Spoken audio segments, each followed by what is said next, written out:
Hola Lina. ¿Cómo estamos? Buenos días. ¿Cómo estás? Gracias por aceptar esta invitación a participar en el ciclo de citas con la ciencia y por compartir tu experiencia con nosotros. Un placer. Empezamos, si te parece, por un flashback a 1992, que es un año clave en tu carrera. Llevas 10 años en Estados Unidos y decides volver a España. Y me imagino que no debía ser una decisión fácil. ¿Qué es lo que te llevó a volver? Bueno, la verdad es que no fue fácil, no fue fácil. Mi regreso al final fue en el 95, porque estuve 3 años que estuve commuting, que se dice en inglés, pasando un tiempo aquí y un tiempo allá. Pero sí, las decisiones se tomaron en el 91, cuando decíamos, bueno, ¿qué vamos a hacer? Bueno, la decisión tuvo varias vertientes. Una de ellas es que la situación de investigación en España había mejorado muchísimo desde que yo me había marchado a Estados Unidos, que fue, yo me marché en el año 81. Bueno, aquí había ya un sistema de solicitud de proyectos regulado, se había montado el Carros III, el Plan Nacional en el Ministerio bueno, con muchos nombres, pero de investigación, Ministerio de Educación y Ciencia se llamaba en aquel momento, y había una estabilidad. Esto me motivó a mí pensar que en mi carrera que yo había realizado en Estados Unidos podría también trasladarla a España. Y la cantidad de gente que yo había formado allí, primero me fui de becaria, pero luego de staff, yo había formado en el Mount Sinai y también en el Mass General, pues podía hacerlo aquí en casa, ¿no? En mi país. Esa fue una de las razones. La segunda fue de índole familiar. De índole, mis padres eran mayores y pensé que ya era el momento de, si encontraba un nicho adecuado de investigación en España, profesionalmente correcto, pues familiarmente me daba tranquilidad el poder regresar y estar con mis padres, que eran mayores. En Estados Unidos habías trabajado en la Clínica Mayo, en Mount Sinai, en Harvard, Hospital General de Massachusetts, centros todos ellos de primer nivel. ¿Tuviste la sensación de que bajabas un escalón cuando regresabas? En realidad sí. De hecho, mis compañeros en Estados Unidos me decían, te han tenido que hacer una oferta sensacional. Decía, ¿y fue el caso? No demasiado. No, me recibió todo el mundo muy bien, eso sí, ¿eh? O sea, yo no tengo queja, pero bueno, a un nivel distinto. Es decir, nosotros teníamos un sistema de investigación dentro de los hospitales muy establecido en Estados Unidos y al volver aquí eso no existía, se tuvo que crear. Y bueno, fue una experiencia empezando con explicar en aquel momento en España que era muy importante hacer investigación en hospitales. Luego ya han surgido los institutos biomédicos del FIS y ha surgido esta necesidad que existe ahora. Pero esto era en el año 92 cuando yo empecé a venir y a hablar con los hospitales de Barcelona, porque yo quería regresar a Barcelona, para que entendieran la idea de hacer una investigación profesionalizada dentro del ambiente hospitalario, ¿no? Para salvar las diferencias que hay entre la investigación en la universidad o incluso en el CSIC, en el área médica, con los hospitales.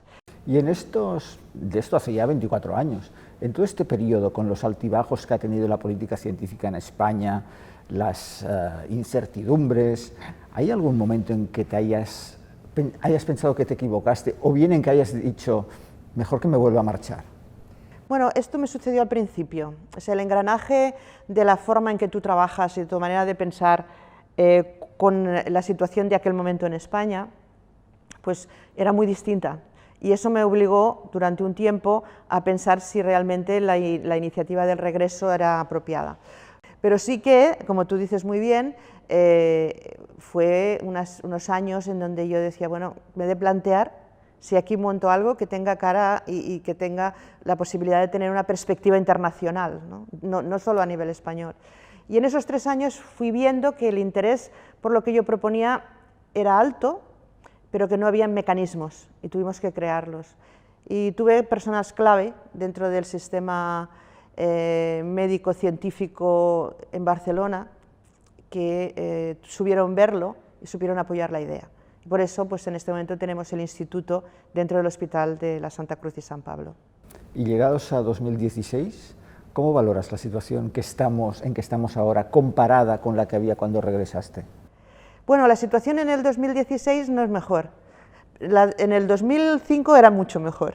Es que hemos tenido vicisitudes que todo el mundo conoce, que han hecho que la política científica en España haya tenido unos altibajos tremendos.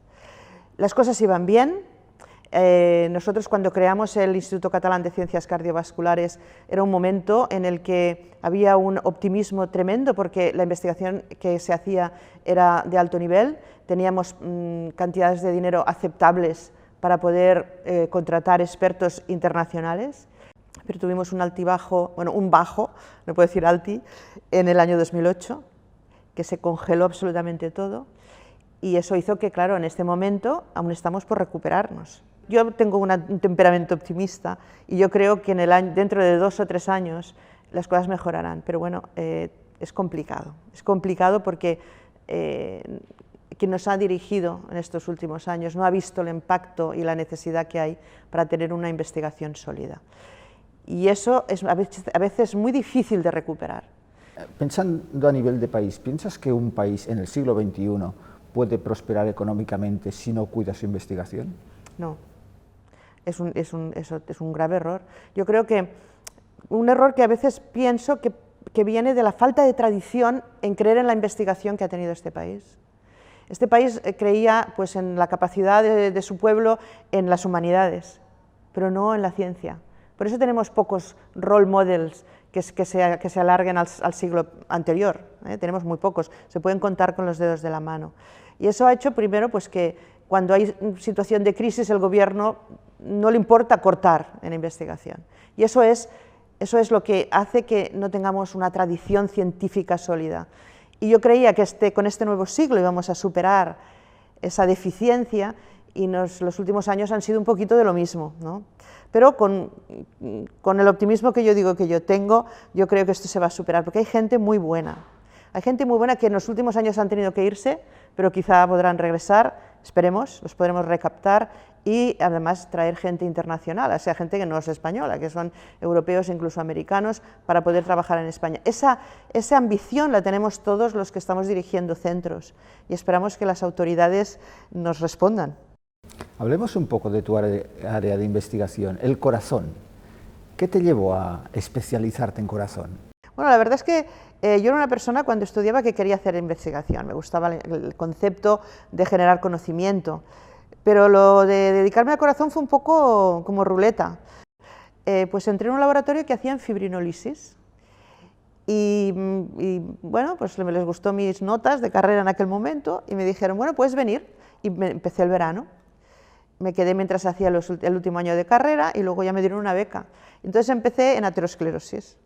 Y así fue como empecé. Vi que el tema era importantísimo, la primera causa de muerte, con unas patofisiologías desconocidas, con genes que participan desconocidos porque es una enfermedad multigénica. Esto está pasando todavía hoy, pero bueno, hemos avanzado, pero todavía hay grandes lagunas. Y me gustó el área, entonces por eso me quedé en esta específicamente. Luego ya me marché a Estados Unidos y claro, seguí con el área que había iniciado en mi tesis doctoral. Tu hermano también es un reputado investigador cardiovascular. ¿Sí? ¿Cómo ha funcionado esto entre vosotros? Mi hermano es menor que yo soy la mayor de los dos, somos solo 2 hermanos. Y cuando yo me marché a Estados Unidos, él me vino a ver, por razones familiares, ¿no? Porque yo había tenido mi hijo y bueno, por razones familiares para conocerle y bueno, entonces le enseñé el laboratorio, le enseñé dónde estaba, yo estaba en la Mayo en aquel momento y él dijo, pues esto es apasionante. Entonces él estaba haciendo su tesis y en aquel momento en España no había tantos sitios para hacer investigación, estaba en el CSIC también. Entonces se fue a otros, yo estaba en el Mayo Building y él se fue a trabajar a un hospital de alrededor, o sea, el St. Mary's Hospital, que hay 4 hospitales alrededor de la Mayo. Y bueno, pues estuve allí y luego ya él hacía lípidos, era otro aspecto, yo hacía plaquetas y trombosis en aquel momento. Y finalmente nos juntamos, estábamos con Valentin Fuster y decidimos hacer en Nueva York. Y entonces él se ha quedado allí y ya no regresa porque ya en estos momentos ya tiene toda su vida montada.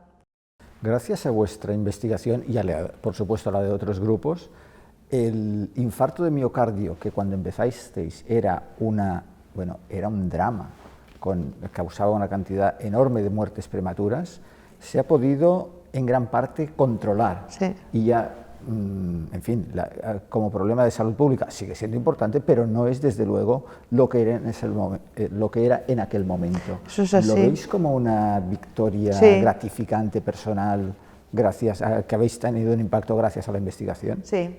Los cambios en morbilidad y mortalidad en los síndromes coronarios agudos se han debido a la gran investigación que se ha hecho para descifrar causas y factores que contribuyen a su presentación. No está dominado porque todavía hay falta de calidad de vida cuando uno sufre un infarto. La morbilidad no se ha superado. Pero sí es cierto lo que tú dices, es cierto que si antes una persona tenía un infarto y la tasa de muerte era del 15%, en este momento en los hospitales de nivel, y en España me incluyo, pues puede ser un 4 o un 5%, en algunos un 8%, pero es bajo, eso es bajo. El problema que todavía tenemos es que no se ha parado la evolución de la aterosclerosis. Piensa que los estudios con estatinas, el mejor fármaco que en este momento existe para controlar los lípidos, reduce mortalidad o presentación de eventos en un 30%, pero hay un 70% de la población que todavía no está protegida. Entonces tenemos que investigar más cuáles son las causas que producen el desarrollo de la lesión, el desarrollo de esas placas en las arterias. Y luego el segundo problema que no está resuelto es qué pasa después del infarto. O sea, la fase aguda, que es ese momento del infarto, pues sí, tenemos los fármacos antiplaquetarios que funcionan. Pero en la evolución posterior al infarto, que el paciente entra en insuficiencia cardíaca con mayor o menor velocidad, tampoco lo controlamos. Y es lo que se llama un unmet medical need, es decir, una necesidad médica no cubierta que tenemos que investigar desde la investigación básica para poder buscar mecanismos de protección. Desde luego, eso solo se resolverá con más investigación. Esto es así. Es así, y además una investigación que si se hace bien y se permite a los investigadores que se consoliden, que tengan creatividad, que no estén preocupados si van a comer el año siguiente y si pueden tener un hijo o no, si se hace que se consoliden y sean creativos, se puede generar propiedad intelectual y se puede hacer que esa investigación se transforme en riqueza en este país, que es la asignatura pendiente. Publicamos bien, publicamos en revistas importantes, pero no generamos riqueza de la investigación. Y eso es porque no tenemos consolidación. Porque no, a la gente que está formada, que pueden ser creativos, que son en el momento en que ellos van a dar todo lo que han aprendido, ya no hay estabilidad. Entonces esa parte que es la continuación. Tú puedes generar propiedad intelectual cuando tienes un conocimiento profundo del tema que estás investigando y le das soluciones. Entonces nos falta esa parte, ¿no? O sea que yo creo que investigar es importante y el dinero que se dedica a investigación en este momento es muy poco para las necesidades que existen. ¿Cómo valoras cómo ha evolucionado tu área de investigación en estos últimos 15 años? Ha evolucionado muchísimo. De hecho, las tasas de morbilidad en el área cardiovascular se han reducido, a la vez que han aumentado las de insuficiencia cardíaca. Pero esto es claro porque la patofisiología de la enfermedad se ha controlado por el control de factores de riesgo, se ha reducido su impacto, ha bajado la mortalidad en fase aguda, han habido grandes ensayos clínicos con nuevos fármacos que han ayudado a perfilar el tratamiento de los pacientes y su manejo. Y lo único que falta, o uno de los aspectos importantes, es controlar estos pacientes que salen de esa fase aguda, donde han estado tratados de una manera adecuada, y evitar que el corazón siga sufriendo el impacto de esa isquemia, de esa necrosis que ha producido el evento agudo. En ese aspecto, en los últimos 15 años ha habido una mejora tremenda. Y es interesante, por ejemplo, nosotros estamos haciendo en la Sociedad Europea de Cardio un estudio que compara los países de los Balcanes, los países emergentes, con el oeste de Europa. Y la diferencia en mortalidad es grandiosa. Es decir, que la medicina ha avanzado y en esos países donde por una situación política normal no se ha podido aplicar, las tasas de mortalidad son todavía muy elevadas. Hay una gran diferencia, es decir, que las posibilidades existen, están disponibles y simplemente es cuando no se aplican por motivos políticos que las tasas siguen todavía altas, ¿no? O sea que yo creo que en los últimos 15 años la medicina cardiovascular ha mejorado, pero no todavía lo suficiente como para que no sea la primera causa de muerte todavía.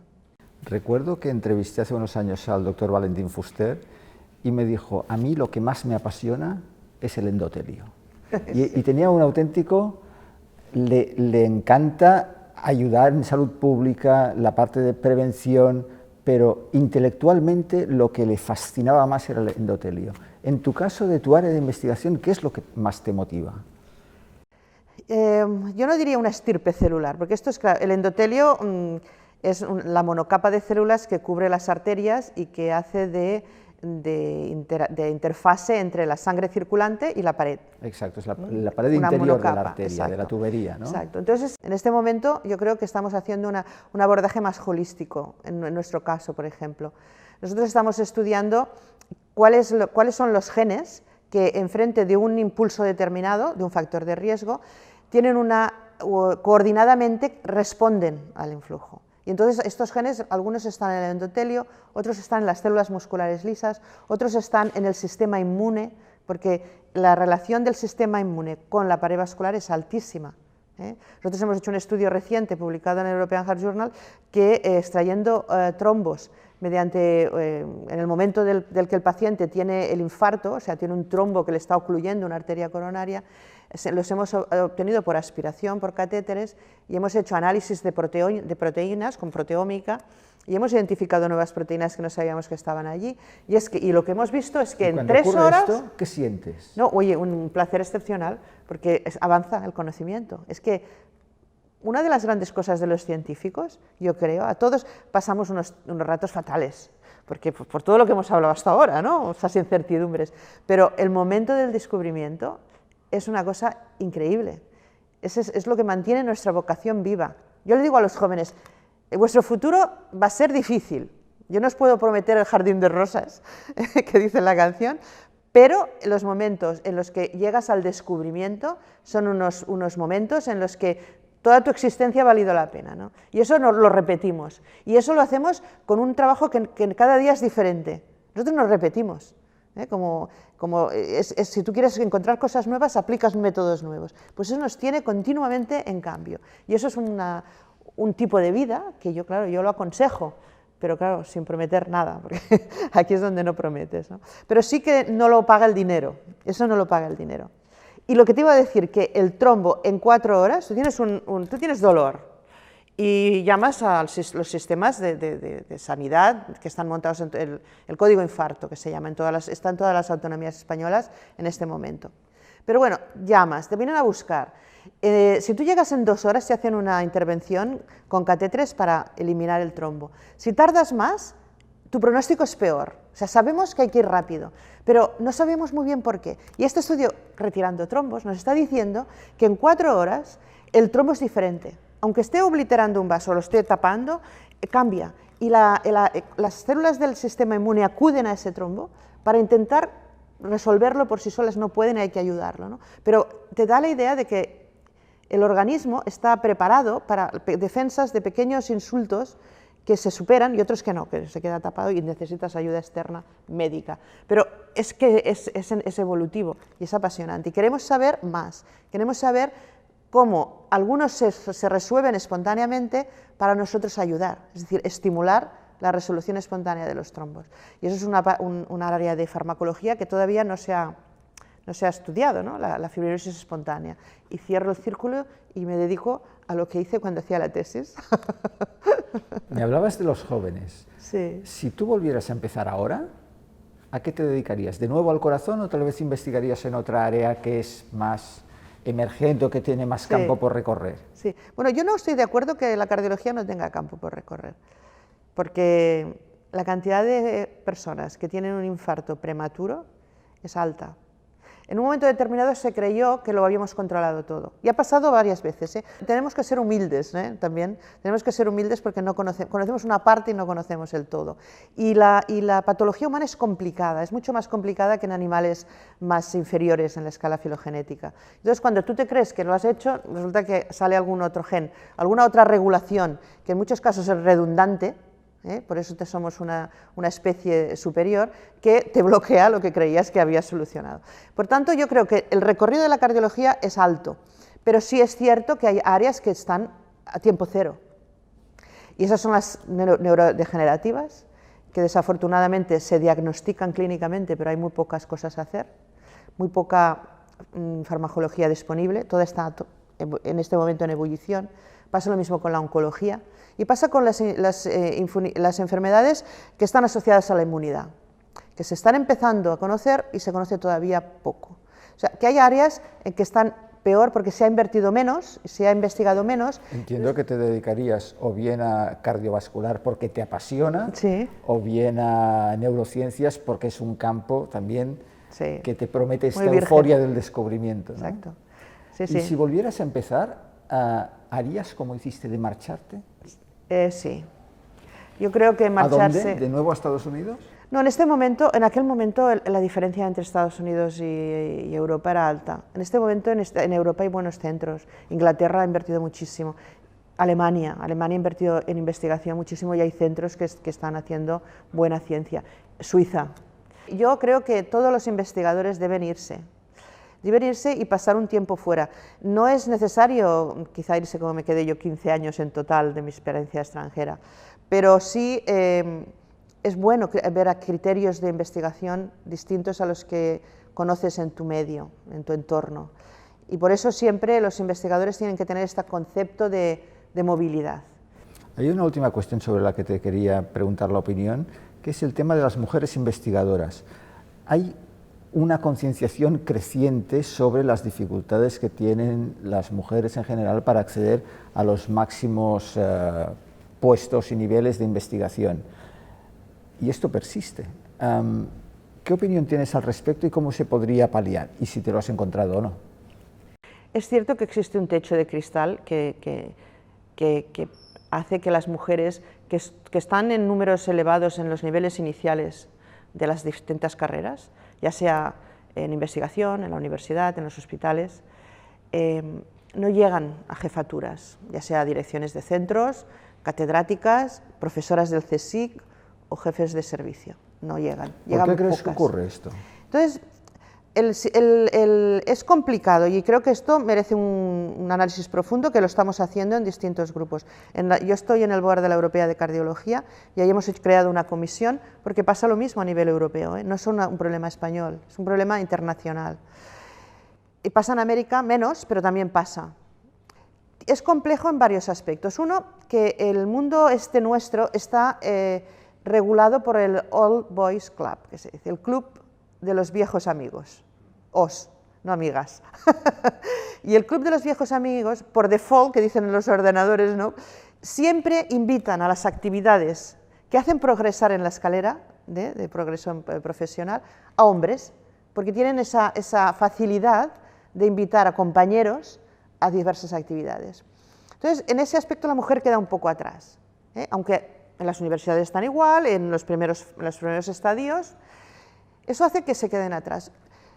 Hemos hecho una estadística en la europea, en toda Europa, y la respuesta también es que muchas mujeres, en la época en que tienen hijos, no pueden ser tan competitivas, porque todavía existe la tradición de que la mujer es la responsable de los hijos. Aunque sean mujeres con carreras académicas y que han empezado su vida cuando tienen 20 años con mucho ímpetu, llegan a la treintena y el reloj biológico dice hijos.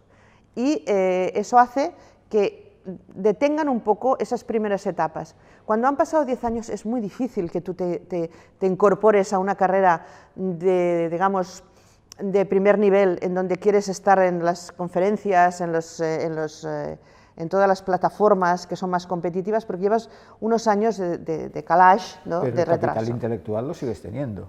Sí. No eres menos inteligente por tener hijos ni menos capaz. No, pero por ejemplo, los skills que se adquieren si tú das conferencias van creciendo. Y eso hace que una mujer diga, bueno, pues yo no. Y luego, en Europa hay un grupo de gente que opina que se está menos preparado la mujer desde la infancia para tener ansias o ambición de dirigir. Y nosotros dimos unas becas el año pasado para un curso que hay en Londres, en Oxford, para mujeres directivas, para que la gente joven que en este momento están empezando, mujeres, puedan optar a esos cursos para que se demuestre que la mujer está cualificada igual que el hombre para dirigir. Esto explicaría, digamos, esta parte de falta de necesidad de la mujer para ser tan competitivo. Luego está la otra parte que es el que no se tiende a que la mujer esté en sitios de dirección. Fui vicepresidente de la Sociedad Española de Cardiología hasta el año pasado. Se ha creado también ahí un grupo de mujeres cardiólogas que están intentando ver a nivel clínico, solo, no investigativo, ¿Qué está pasando? Hay una sociedad española que se llama AMIT, de mujeres investigadoras y tecnólogas, que están intentando analizar qué sucede en este caso en todos los ámbitos de la ciencia, desde el derecho a las humanidades a la ciencia. Y luego a nivel europeo, con esta otra iniciativa, que vamos a hacer una encuesta para que sean las mujeres y los hombres compañeros de estas mujeres en centros de investigación y en departamentos de cardiología, porque es de la europea de cardio, podamos tener datos para empezar a analizar desde un punto de vista científico y no lo que nos parece, lo que ha sucedido y está sucediendo. Yo tengo que decir que los hombres en general, las mujeres no están, no porque los hombres tengan una idea de ir a machacar a las mujeres, yo no creo en eso. Pero como se dice at the end of the day, al final del día yo voy a muchas conferencias y soy la única mujer. Y eso no debe ser así, porque la cantidad de gente que hace investigación cardiovascular, mujeres y hombres, es casi el 50%. Entonces, eso, al final del día, eso es lo que hay en este momento, y yo espero que dentro de 10 años cambie. Y un grupo de mujeres estamos trabajando para ello, con el apoyo de los hombres, porque los hombres, yo creo que, o sea, la dicotomía esa de no lo hacemos porque los hombres no nos dejan, no es así, hay algo más, y debemos aclararlo y dar confianza a las mujeres. Pues ojalá lo consigáis. Sí. Antes decías que un país no puede prosperar económicamente sin buena investigación, tampoco el mundo puede prosperar con todo su potencial si desperdicia pues el capital intelectual de la mitad de su población, de la mitad femenina. Estoy de acuerdo completamente contigo. Y confío en que lo consigáis. Muchas gracias, Lina, por esta conversación, ha sido apasionante. Muchas gracias a ti, ha sido divertido, hemos tenido una conversación muy agradable. Gracias.